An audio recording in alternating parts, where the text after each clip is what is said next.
نحمدہ ونصلی علی رسولہ الکریم اما بعد فاعوذ باللہ من الشیطان الرجیم بسم اللہ الرحمن الرحیم رب اشرح لی صدری ویسر لی امری واحلل عقدۃ من لسانی یفقہوا قولی آمین یا الہی آمین۔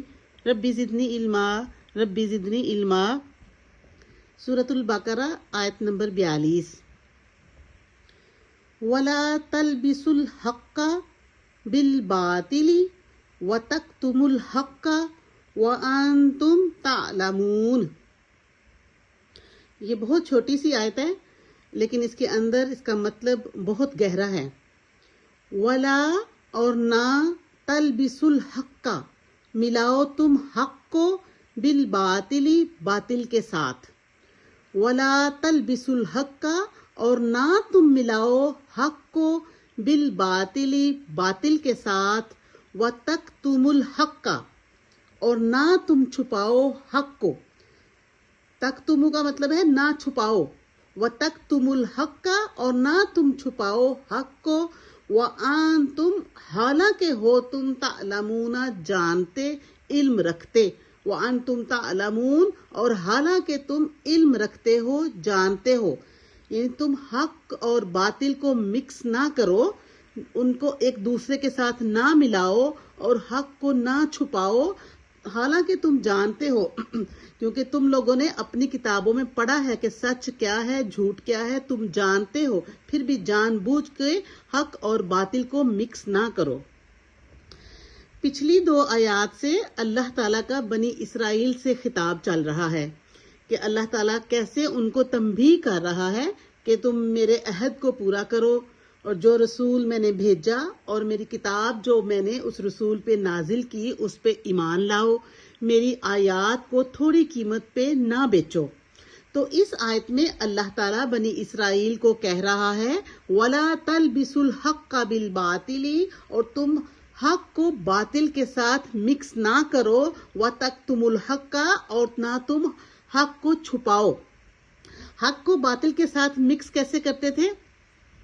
ہوتا یہ تھا کہ اہل قریش یا باقی لوگ جو غیر اہل کتاب تھے، یعنی جن کے پاس کتاب نہیں تھی، جو کتاب کا علم نہیں جانتے تھے، کتابوں کا مطلب ہے جو زبور، انجیل اور تورات کو جنہوں نے پڑھا ہوا نہیں تھا، جو ان کا علم نہیں جانتے تھے ان کتابوں کا، وہ لوگ اور اہل قریش جو کہ بالکل ان پڑھ تھے، ان لوگوں کو جب بھی کوئی مذہبی مسئلہ پیش آتا، کوئی مذہبی معاملہ پیش آتا، تو وہ اس کی تصدیق کے لیے اہل کتاب کے پاس آتے۔ یعنی جو لوگ کتاب پڑھتے تھے، جو اہل کتاب تھے، جن کے پاس کتاب تھی، یہودی، ان کے پاس آتے پوچھنے کے لیے۔ یہ بالکل ایسے ہی ہے کہ جیسے اگر کسی کو کوئی بیماری ہو، کوئی ہیلتھ ایشو ہو، تو وہ ڈاکٹر کے پاس جائے گا مشورہ کرنے کے لیے، اور اگر کسی کو کوئی مذہبی مسئلہ ہوگا تو وہ دینی عالم کے پاس جائے گا۔ تو قریش اور باقی لوگ ان سے آ کے پوچھتے کہ تمہارا کیا خیال ہے اس نبی کے بارے میں اور اس کتاب کے بارے میں، تو وہ پوری طرح سے اقرار نہ کرتے، حالانکہ وہ جانتے تھے، وہ کتابوں میں پڑھ رہے تھے تورات، زبور، انجیل میں، لیکن وہ پوری طرح سے اقرار نہ کرتے، کیونکہ اگر وہ اقرار کرتے تو انہیں خود بھی ایمان لانا پڑتا، اور نہ ہی وہ پوری طرح سے انکار کرتے۔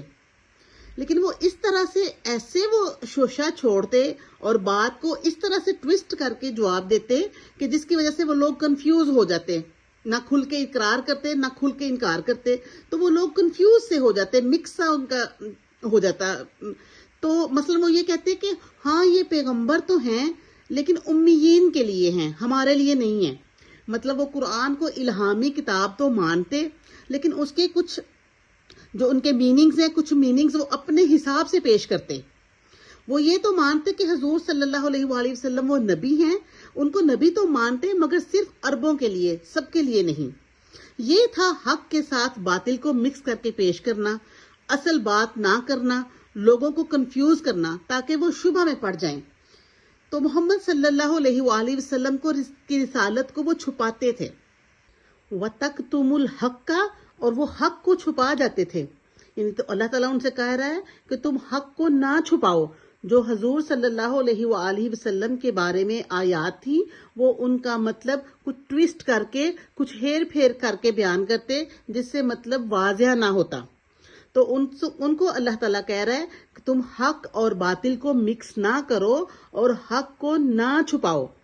جیسے کہ میٹھا اور نمکین کو اگر ملا دیا جائے تو نہ پتہ چلتا ہے کہ یہ میٹھا ہے اور نہ پتہ چلتا ہے کہ یہ نمکین ہے، بلکہ وہ مکس سا ایک فلیور سا بن جاتا ہے. تو دو اپوزٹ چیزوں کو جب آپس میں ملا دیا جاتا ہے تو نتیجہ کیا نکلتا ہے؟ فساد.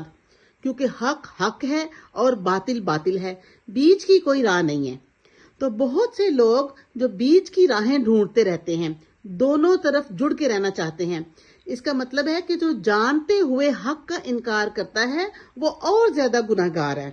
تو اللہ تعالیٰ ان سے کہہ رہا ہے وَأَنْتُمْ تَعْلَمُونَ، حالانکہ تم جانتے ہو اور تم علم رکھتے ہو، تم نے پڑھا ہوا ہے کتابوں میں کہ کیا حق ہے، کیا سچ ہے، کیا جھوٹ ہے، تم پھر بھی کھل کے بیان نہیں کر رہے ہو.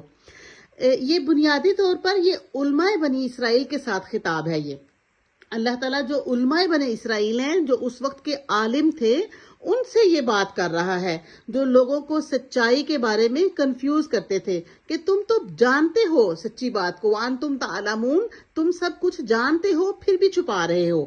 وہ حق کو اس ڈر سے چھپا جاتے تھے کہ اگر لوگوں کو پتہ چل گیا تو لوگ حق کی پیروی کریں گے تو پھر ہماری بات کوئی نہیں سنے گا. اس میں ان کا فائدہ یہ تھا کہ لوگوں کو اگر علم ہو گیا اور وہ جہالت سے باہر آ گئے تو پھر ان کی باتیں کوئی سننے والا نہیں ہوگا. اس میں ہمارے لیے بھی سبق ہے کہ جھوٹ اور سچ کو مکس کر کے نئی کہانی نہیں بنانی چاہیے، کلیئر کٹ بات کرنی چاہیے. اللہ تعالیٰ ہمیں حق اور سچ کے ساتھ کھڑا ہونے اور ہمیشہ سچ بولنے والا بنائے. آمین. السلام علیکم ورحمۃ اللہ وبرکاتہ.